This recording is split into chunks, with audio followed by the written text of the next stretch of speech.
Since 2017, the federal judiciary has been under a microscope.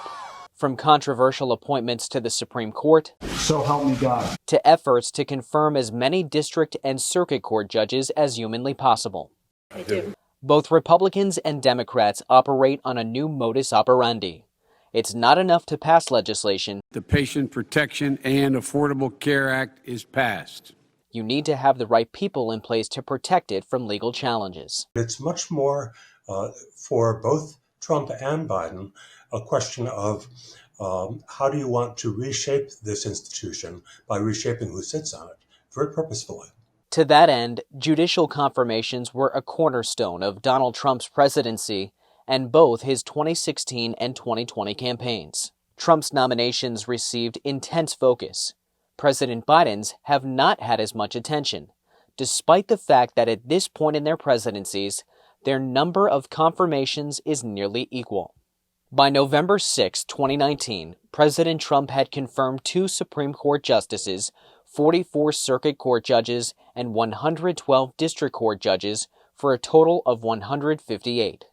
As of November 7, 2023, President Biden had confirmed 1 Supreme Court justice, 36 circuit court judges, and 113 district court judges, totaling 150.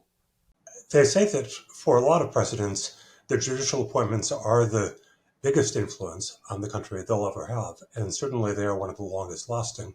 The nominee's path to confirmation goes through the Senate Judiciary Committee, which is currently chaired by Senator Dick Durbin and was chaired by Senator Chuck Grassley during the Trump administration. Where do you think the difference is in the impact they've had on the federal bench? Well, as far as the United States Supreme Court is concerned, I think it's very clear with 6-3 division within the Supreme Court has led to more strict construction of the Constitution. Well, I think we have introduced a new category or class of federal judges focusing on women, minorities, and those with professional backgrounds that are different than their predecessors.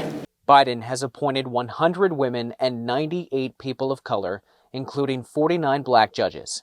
He's also appointed lawyers for labor unions and cause groups like the ACLU and Southern Poverty Law Center. One area that's interesting, because he got some support from places like my own CATO Institute, was to look not just at prosecutors, but at public defenders and other lawyers representing the criminal defense side, which is just as much a part of our law as the prosecution side.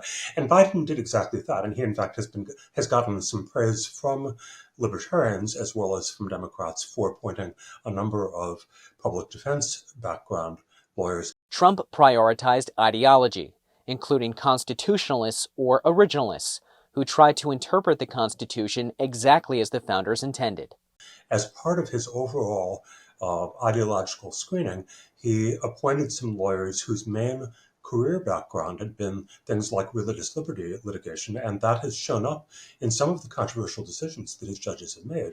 And while just about all of the attention goes to the Supreme Court nominees, the reality is an overwhelming majority of cases never get there.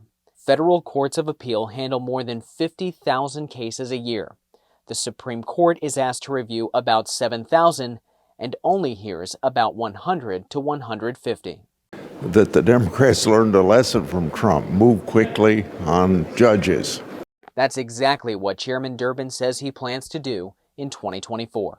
I want every competent nominee to have their chance to be heard before the committee and a chance to be voted on the floor.